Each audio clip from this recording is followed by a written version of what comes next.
시공능력평가 70위권 삼부토건의 갑작스런 주식거래 정지 소식에 투자자 게시판에는 망연자실해하는 투자자들의 성토가 쏟아지고 있습니다. 지난달 신동아건설에 이어 삼부토건까지 법정 관리를 신청하면서 건설업계 줄도산의 공포가 확산하고 있습니다. 부동산부 신재근 기자와 짚어보겠습니다. 신 기자, 이 삼부토건 경영 상황이 얼마나 안 좋길래 법정 관리까지 신청한 겁니까?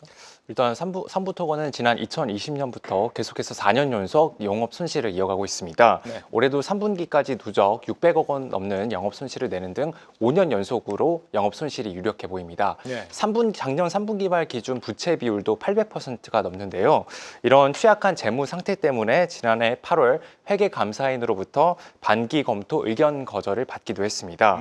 당시 의견 거절 사유도 계속 기업으로서의 존속 능력에 의문이 제기된 데 따른 건데요. 예. 앞으로 회생법원이 이 회사의 회생 가능성을 심사하게 될 텐데 존속 가치보다 청산 가치가 더 높다고 판단을 하게 되면 파산 선고를 내릴 수도 있습니다. 거래 정지가 이번이 처음이 아닌데 말이죠. 금융투자업계 일각에서는 상장 폐지를 피하기 위해서 법정 관리를 택한 게 아니냐 이런 시각도 있다. 이건 무슨 얘기입니까? 그렇습니다. 한국거래소 유가증권시장 상장 폐지 기준을 먼저 보면요. 이 중에 최근 사업년도 감사 보고서상 회계감사인으로부터 감사 의견 부적정 또는 의견 거절을 받으면 상장 폐지 사유에 해당합니다. 네. 지난해 그 반기 검토 의견 거절 사유가 아직 모두 해소되지 않았다는 점에서 과연 올해도 제대로 된 감사 의견을 받을 수 있을지 의문부호가 붙은 상황입니다. 자칫하다간 지금 상폐 위기에 몰릴 수도 있는 건데 주주 입장에서는 상폐가 되게 되면 보유 지분을 모두 잃게 되지 않습니까? 네. 때문에 기업 회생 절차를 진행한 후에 거래가 재개되는 것이 최상의 시나리오일 수 있습니다. 실제 상장 폐지 갈림길에 놓인 회사가 회생 절차를 신청해서 나중에 거래가 재개된 사례도 있습니다. 지난 2022년 EMW에서 사명을 바꾼 캐스피오는 재무 불확실성을 해소하기 위해서 법정 관리를 회생 절차를 신청을 했고 이후 감사 의견 적정을 받고 거래가 재개됐습니다.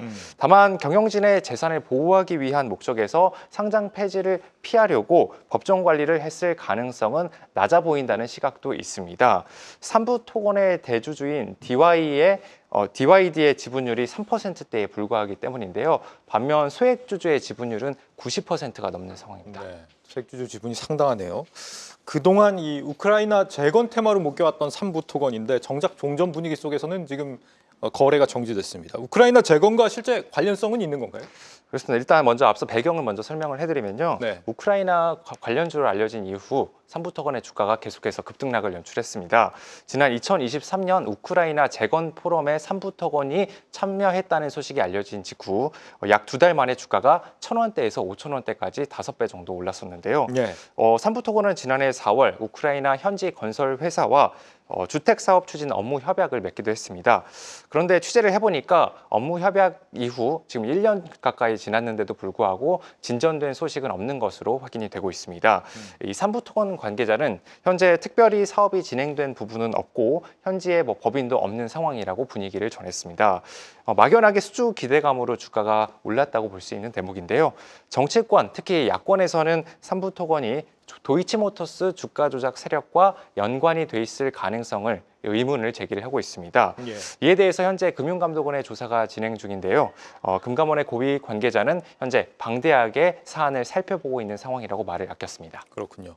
주택 경기가 지금 많이 안 좋습니다. 삼부토건 이후에도 지금 건설사 줄도산이 이어지는 건 아니냐 이런 우려도 나오는데 이 부분은 어떻습니까? 현재로서는 건설사가 연쇄적으로 도산할 가능성은 낮다는 게 중론인데요. 중소형 건설사의 재무 상황이 취약한 건 이미 잘 알려진 사실이기 때문입니다.